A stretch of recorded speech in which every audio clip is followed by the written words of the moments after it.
Hi, everyone. Welcome to our latest Irish Indie American Civil War Campfire Chat. You know me and Brendan from Irish Indie American Civil War, but today's guest is Danny Leavy, who is based in Manhattan but comes out of Offaly and has been doing some fantastic work on Irish American soldiers from County Offaly and with Offaly links. And so we're going to chat for the next while about Offaly in the war and what Danny is doing in relation to that. I should say actually there is a connection here, Danny. I didn't mention this to you in any of our previous conversations, but Harry Smeltzer, who is one of the other guests on Campfire Chats, he runs the Bull Run-Ins website. Harry, and I promised I'd give him a shout out because his people are the powers from Banagher. Oh wow. Awfully everywhere in Civil War circles these days. But we're gonna go through some of Danny's work and some of Danny's background as well, because I think it's interesting. An Irish immigrant in America, looking at Irish immigrants too. But I just, for our American viewers, want to give a very, very short idea of Offaly and where Offaly is. And Danny, you can correct me because I'm a Munster man, and Offaly people know a lot better. Him being a Leinster man, unfortunately for him. But anyway. Offaly is a good county, but it's located in the Irish Midlands in the province of Leinster.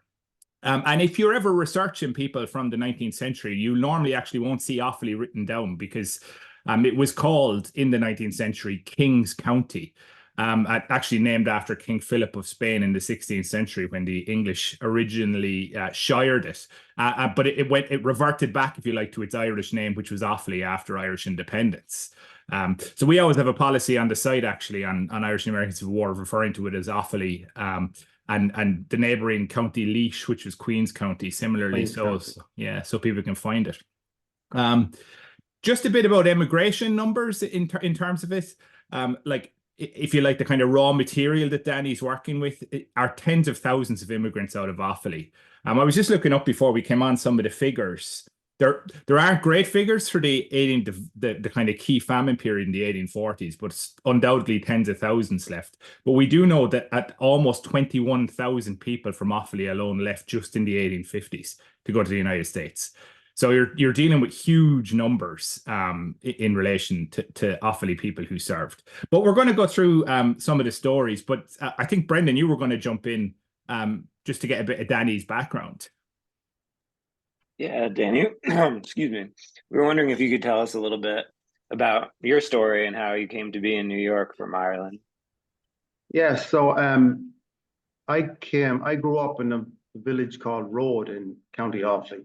So if you look at the map of Offaly, it's the top right-hand corner of County Offaly. It's close to the Kildare border, the Meath border, the Westmeath border. And in 1993, which I can't believe is 31 years ago, I came out here with my then girlfriend, who is now my wife.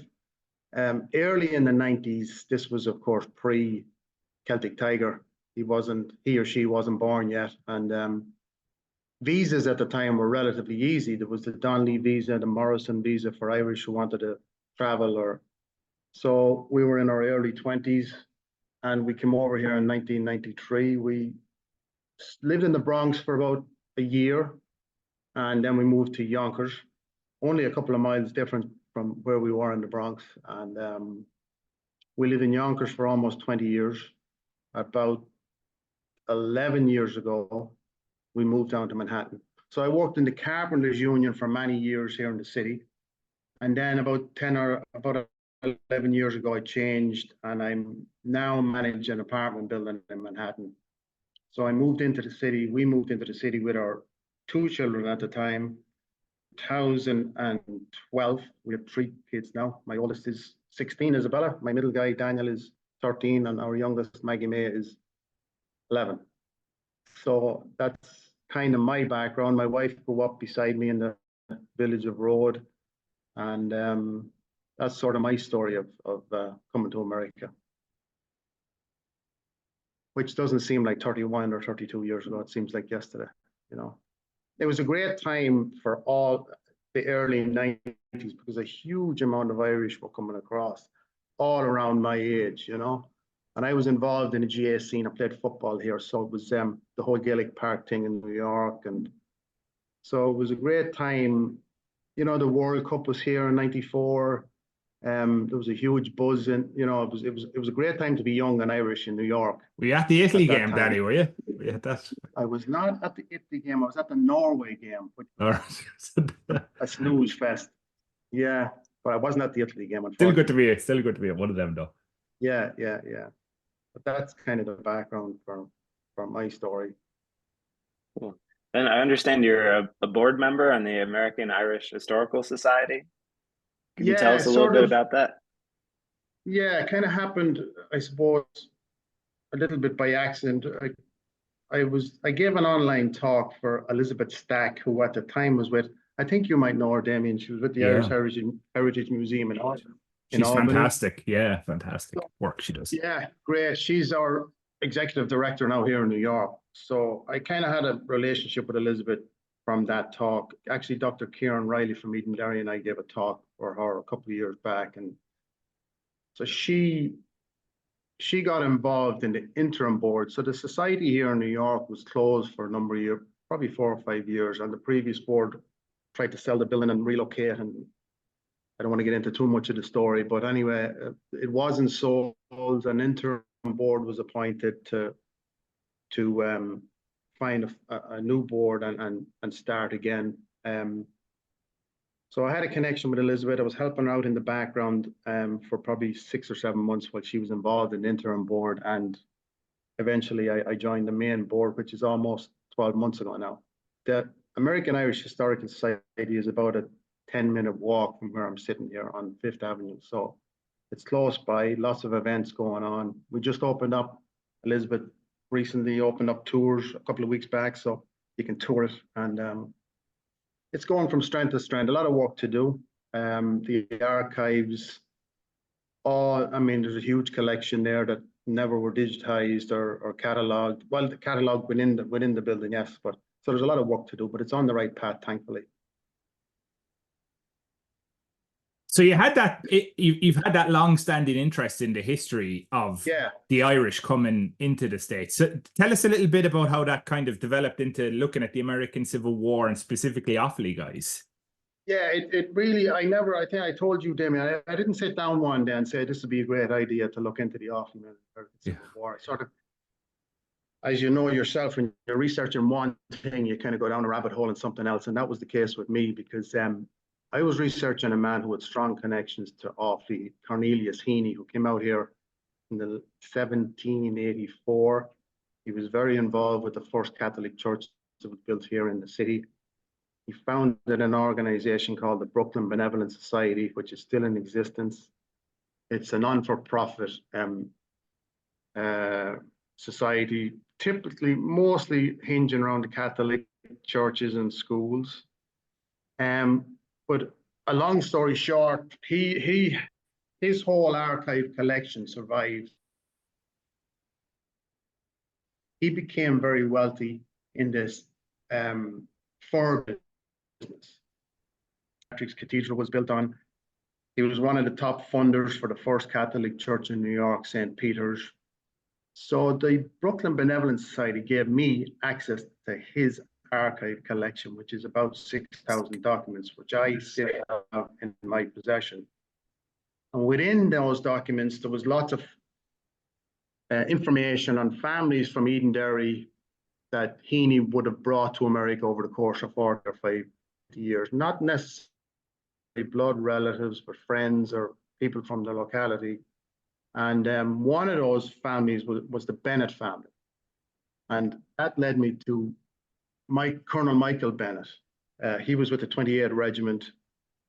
He was one of the first, at the outbreak of the war, when the defense of Washington forts were built on the Virginia side there with Corcoran and them. Yeah. Bennett Fort was named after him. So that kind of sparked my interest in the local, Edenderry is about 6 or 7 miles from me, in the local people who, and then I sort of started down the path, which is about 18 months ago now. Yeah. the path or the rabbit hole, whatever you want to call it. And I started searching first on obituaries, which is kind of a morbid way to research on the newspaper archives with the search term that you mentioned at the beginning, Kings County, Ireland, which was the original name of Offaly. And then just one thing led to another. And a good friend of mine back in Edenderry came on board with me. He's been a big help, Kevin Ging, in researching and helping out. So that's kind of where it started, and that's what led me down onto this path. Our list now is at 520. We're trying now to not keep searching for. We're trying to clean up the list we have, Yeah. and make it public. Yeah, within the next few months. We know about of the 520. We have the exact location in Offaly where about half of them are from. So we'd like to think That's that when incredible. we make it public, some of those locations will be filled in, you know, and people will say, oh, you know, that. And we also, the idea is to basically fill in the gaps and generate some awareness of the Irish involvement in the American Civil War. I think on this side, and you can correct me if I'm wrong, Damien, I think on this side, it's respected isn't probably the right word. It's viewed, the Irish involvement in the American Civil War is understood a lot more in America, I think, than it is in Ireland. Yeah, I agree wholeheartedly with that. It's complete worlds apart. Yeah. There isn't a good awareness in Ireland at all at the scale. No. That's why work like what you're doing is so vital, I think, because I mean, I've always held a long-standing view that, like, even if you say people are from Ireland, people have much more of a connection if they know, oh, well, they're actually from Offaly, where I'm from, or they're from Edenderry in Offaly, which is down the road from me. In an Irish context, this memory, I think it makes it a lot stronger. Yeah. So, I mean, it's really impressive you've got so many guys located within the county. That's very impressive. Yeah. Ancestry.com was a big one, the military sites as well, the newspapers. But I can tell from, you know, what we're doing, like we have about, I don't know, Tullamore is probably the biggest town in Offaly, and I think we've 25 or 30 from Tullamore. But when I tell people from Tullamore, now people that would have interest in history, when I mention to them, you know, I have 25 or 30 people from this town that fought in the American Civil War, they're like, what? Yeah.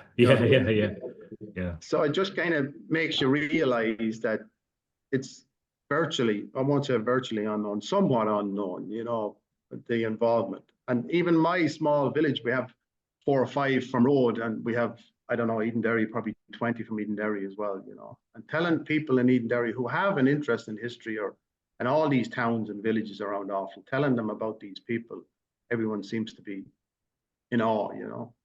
Yeah. Now, if people have information on more people from Offaly to contribute, is sending it to your email, is that the best way to share that? I can be contacted on Twitter at Danny2. Sorry, Danny Leavy2, at Danny Leavy2, and I can share my email. I gave an online talk. I wrote a few blogs for the Offaly Historical Society back home and shared my email address, and I got some info. But anyone who wants to share anything can reach out to me on Twitter, and I'll send them my email address. Yeah. So we did get a lot of information from a few people that contacted me by email. You know, in Ireland, and this is kind of the hope that when the list becomes public, there could be families at home, not just all over Ireland, that would know that hear the story about their great grandfather who fought in the American Civil War, and they would know the name and they would know the part of Offaly they came from. So my hope is that a lot of the gaps in our list will be filled in when it's made public. And, you know, and I said to Damien when we were talking last week or 2 weeks ago, you know, it would be great in a perfect world that somebody would do the same for every county in Ireland. And 5 or 6 years from now, we'd have 50 or 60,000 names, you know. That would be ideal, you know. Absolutely. I mean, and as we were chatting, like we have some of the Donegal stuff.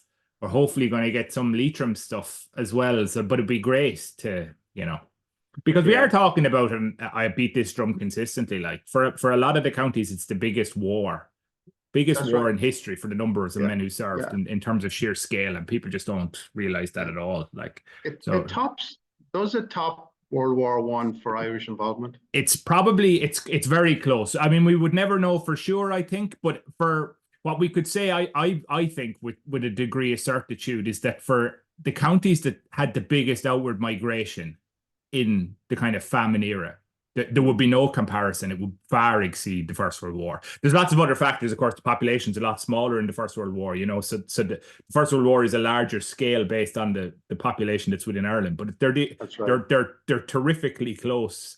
And I think there's a huge disparity in awareness now between. I mean, there's been a lot of good work done on the First World War memory over the last 15, 20 years. But between people's knowledge of kind of the First World War and say the contributions to things like the Leinster Regiment, say, versus the American Civil War. Lots to do.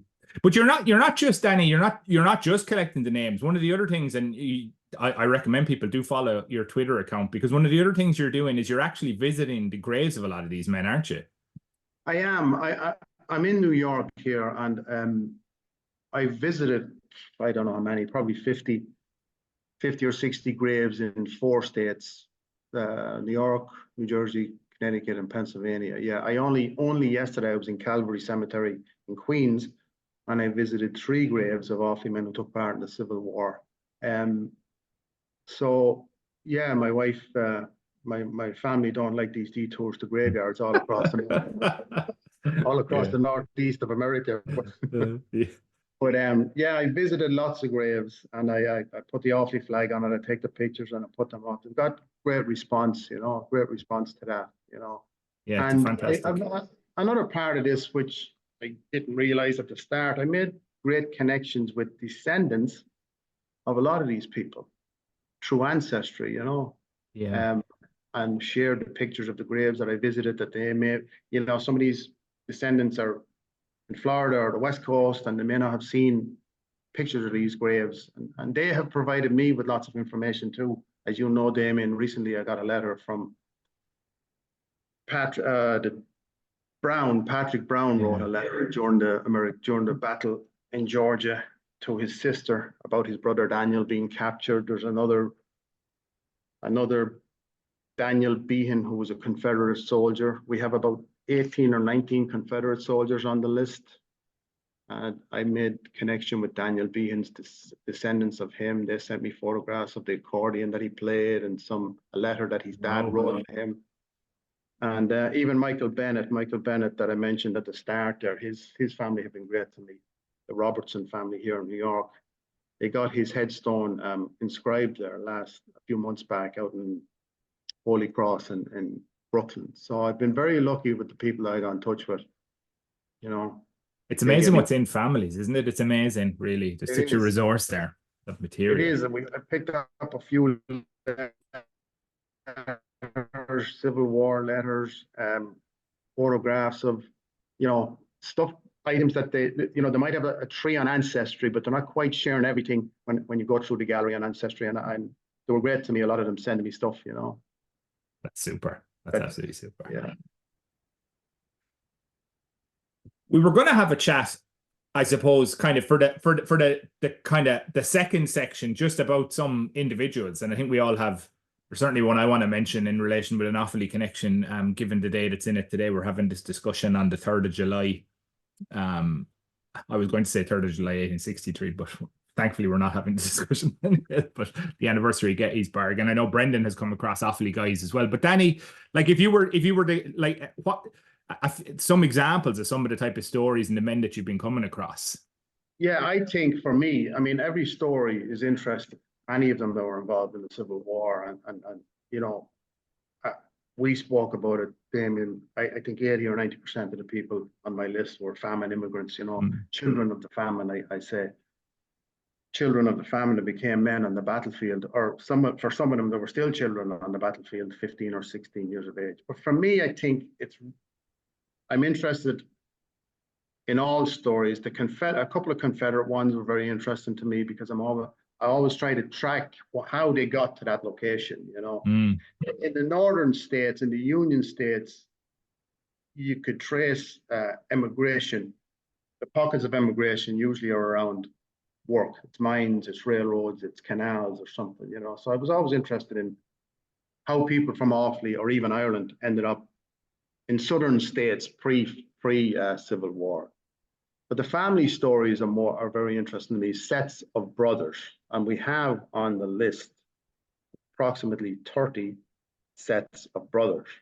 Wow. That could be 2 brothers, 3 brothers, and in one case, the Dunn brothers from Sheercairn, which is just outside Burr.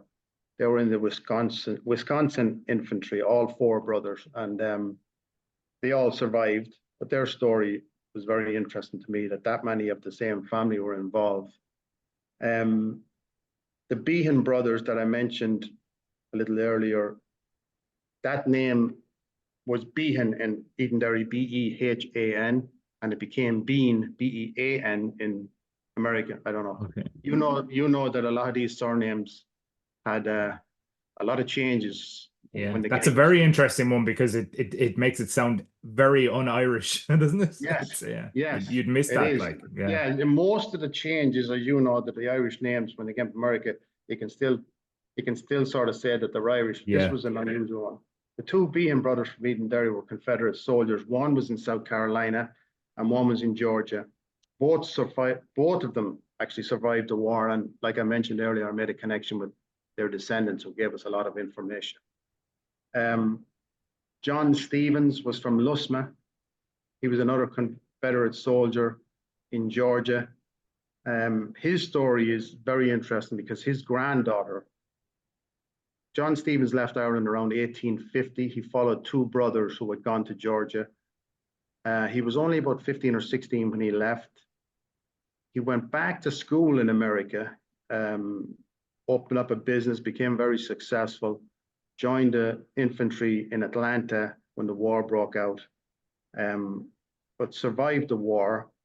But his granddaughter, Margaret Mitchell, you probably never heard of her, but she wrote a very famous book called Gone with the Wind. I didn't realize actually she had a direct connection like that. That's incredible. Yeah. Yeah. There's a little bit of Offaly wrapped up in that story. Yeah. Wow. That's amazing. Yeah. That's amazing. Directing that John Stevens' wife, Anne Fitzgerald, is believed to be the inspiration for Scarlett O'Hara. So that story, yeah. That to me was very interesting. But I think of all of them, I could talk for hours about stories. I think the most interesting one for me is the Terrell family from Clara. That's the James, his wife Bridget, their son James, Martin, and son Thomas. So 3 sons and the mother and father were all enlisted in the Union Army in Ohio. And their great grandson, I could be missing one of the greats, is the American actor Ed O'Neill from, you know the actor Ed O'Neill. He's a descendant of the Terrells from Clara. Right. And I'm just going to read her obituary, Bridget Terrell's obituary in 1897. States that during the late war, Mrs. Terrell had 3 sons and 15 nephews in the Northern Army and made several trips to the southern battlefields to administer to their wants. Many a dying soldier blessed her for her kindness and care with their last breath. I think Bridget Terrell, of the 520 on our list, is the only woman. Yeah. And I'm hoping that we find more in the future, but that story for me was very unique, That's brilliant because you often hear of women nurses and stuff and Irish women nurses, but they're so rarely named. Never mind being able to know exactly where they come from. That's an amazing story. Now her maiden name was Lally, and her nephew, I visited a grave in Gettysburg last October. I was there for a few days, and I visited the grave of a Thomas Lally that I knew was from Offaly. He died at Gettysburg, but as it turns out, he's a nephew of Bridget Terrell's. Wow. Yeah. Wow. I didn't know what part of Offaly he was from when I visited his grave. I visited 3 Offaly graves at Gettysburg, I think, maybe 4. I can't remember now, but yeah. So they're kind of touching on some of the stories. But like I said, to me, the family involvement, sets of brothers, and even there's a number of incidents on the list where a father and son are serving in the war. You know, the Yeah. Flynns, two Flynns. I visited. The father actually was killed in Gettysburg, but the son is buried here in Calvary Cemetery. I visited his grave. But there's a lot of incidents of father, son, and father, and maybe two sons or three sons. It's interesting, Danny, because what it shows as well, like, I mean, I'd argue the two kind of big motivators are economics is often a big one, but like what you're getting there with when you're seeing such an extensive number of certain, like the Tyrrell family there, for example, like that's a commitment to it. Yes. Like all those people aren't enlisted unless they really think, you know, we're going here to fight for the United States, save this country. That there's a real ideological commitment there for a lot of these people as well. Yeah, exactly. Yeah, for people who are recent enough, you know, immigrants. Yeah, It's incredible. It goes to show just in microcosm for like one location what it all brings out. And I was mentioning at the start that we've come across a few different ones. Brendan, do you have a guy from, I mean, the 25th New York, you have a personal connection with, if you like, as well, but and you're researching into it. But you want to mention your Offaly guy?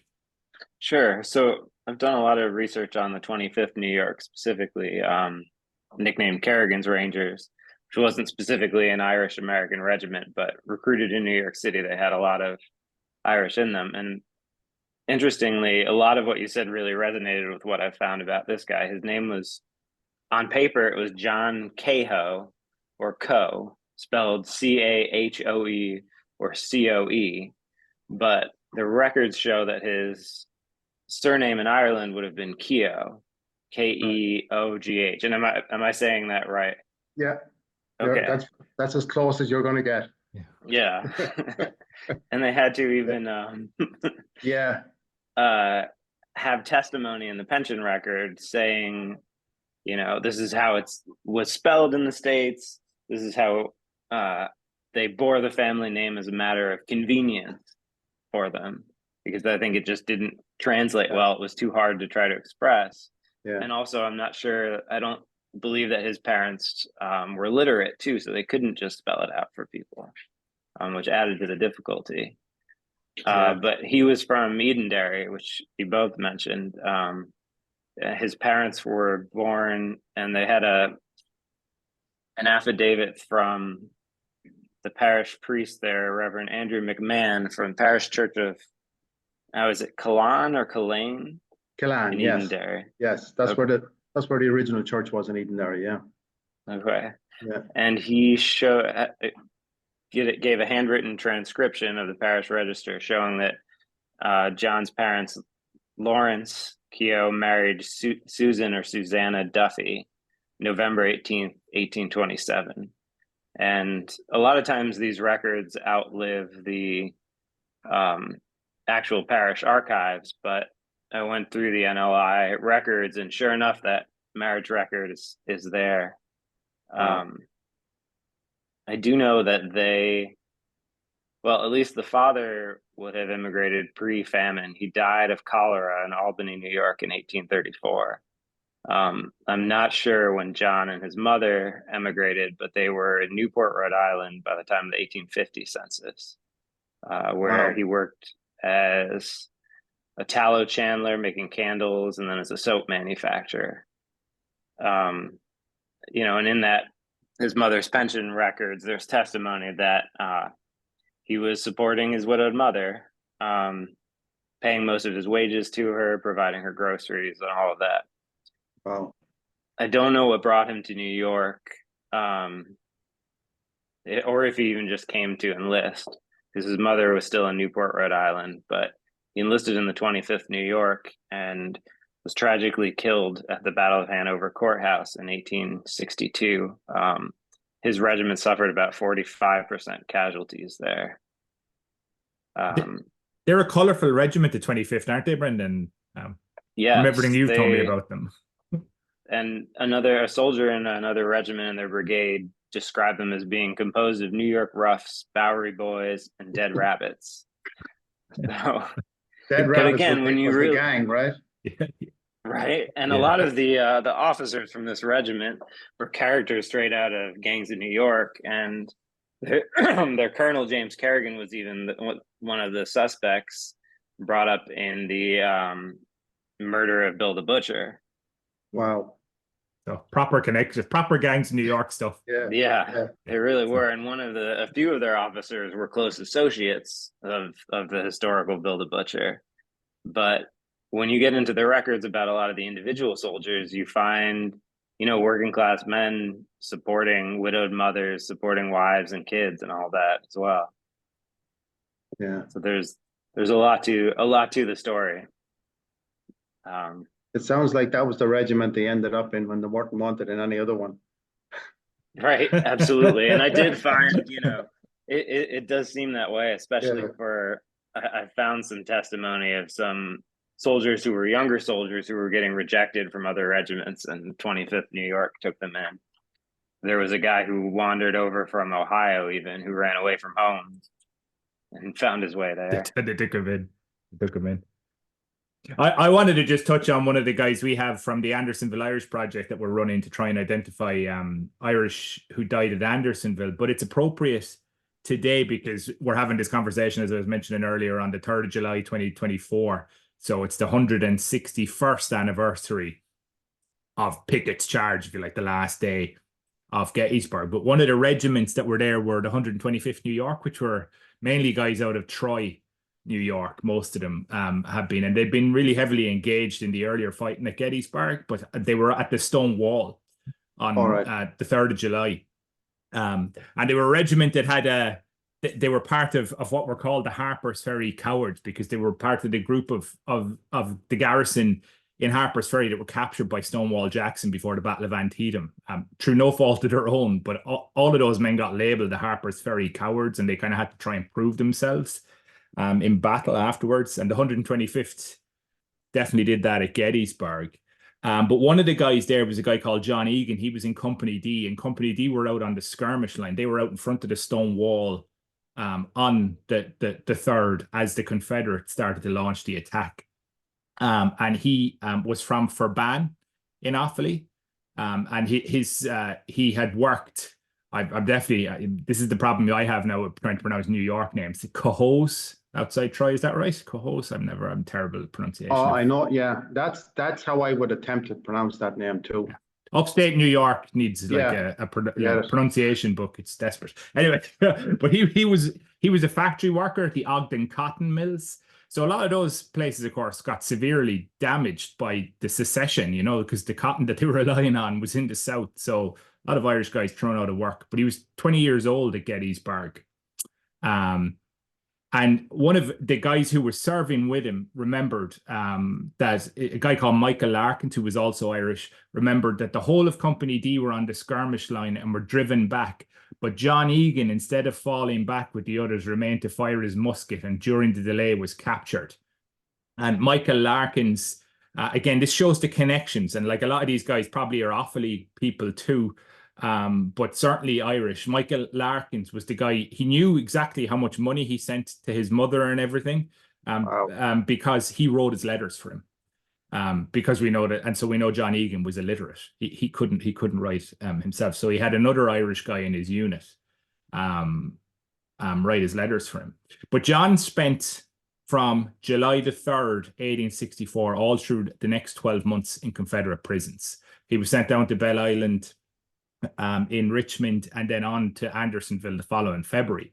But when he died there, he died on the 1st of July 1864, so a year to the day that the Battle of Gettysburg started, of chronic diarrhea and scurvy.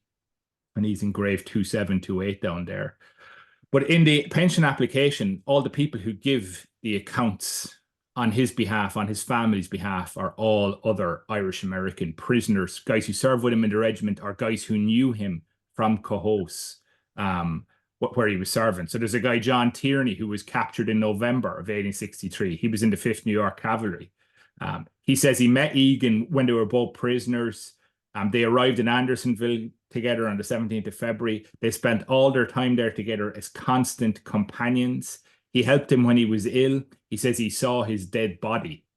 So another Irish American, John Mullen, who served with him in 125th New York, was captured at Bristow Station in October, but teamed up again with the guy he knew, the Irish guy he knew in Andersonville, He says he remembered in late June 1964 that he with 3 others carried Egan out of the prison camp to the hospital just outside.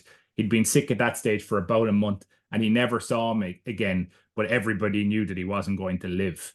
And Michael Larkins, who I mentioned about the skirmish line, then given the information. So again, you're seeing all those type of connections that are kind of big to narrow all the time. So just, and a lot of these, even though you can't always show us, a lot of these connections are connections because a lot of these people are probably Offaly people and chain migrants and things like that. What you were kind of harking back to, Danny, what you were talking about, how you first kind of came into the American Civil War stuff with all that kind of chain migration and everything. Yes, yeah. But we're not going to, we're keen to keep the chats short and snappy. But if we just the last couple of minutes, I suppose, what's the hopes for the future, Danny? You kind of touched on it before, but the kind of the next steps. Yeah, the next step. I mean, you and I spoke a few weeks ago. we want to make the list public, and we're on cleanup duty now for the next few months and make the list public, hopefully through your website. Yeah, that would be good.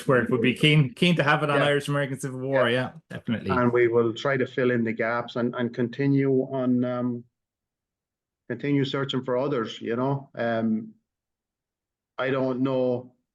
It's hard to tell how many people from Offaly served in the Civil War. Statistically, if you broke it down, it hinges on how many of famine immigration, really from different counties. But yeah, I would imagine a few thousand anyway. No doubt. Yeah. If you did the math on the 200,000, it's roughly 6,000 per county, but it doesn't work out that way, as you know. Whatever counties immigration was more prominent during the famine, but I would imagine there's probably a couple of thousand at least, And definitely. The reality is, we probably will never know and never find them all, but it'll always. I think it's always something that'll be running in the background. There'll never be an end to it. You keep going and you just put up your list and you'll add to it and try and fill in the gaps, Yeah, but it creates a great resource that's there for everyone, hopefully for a long time to come. Yeah, and we'd like people at home and to log on and take a look and see maybe they can fill in the gaps, But that's the goal for it. And on another level that you and I talked about, it would be great to see some sort of memorial in Ireland or some sort of to all these men and women who fought in the American Civil War on a larger scale, Yeah. And the view of the American Civil War to change, I suppose, in Ireland. To what is somewhat unknown to make it to make people realize what they did, and the connection between the famine and the Civil War. And what all of these people went through, I was really shocked when I went to Gettysburg. I was really shocked that, when you think of the American Civil War and the Irish, you think of 69th in New York or 1 or 2 infantries in Boston or Philadelphia. But the amount of monuments in Gettysburg with a shamrock on it, it's just astonishing. It's true. No, it's just incredible. I couldn't believe it. It's unbelievable. Even the last few days. I thought I'd be spending hours looking for certain monuments in certain locations, but it's just one after the other. It's incredible. Yeah. We're out of time, so we'll leave it there for this. But thanks so much, Danny, for joining us on this, and we'll share all of the details of where people can read about and follow you and everything when we're posting this up. And hopefully there'll be more news soon on Irish and American Civil War about the work that you've been doing. But thanks, Danny, and thanks everybody for joining us. Thanks, Brandon. Thank you. Thank you, Danny. Bye.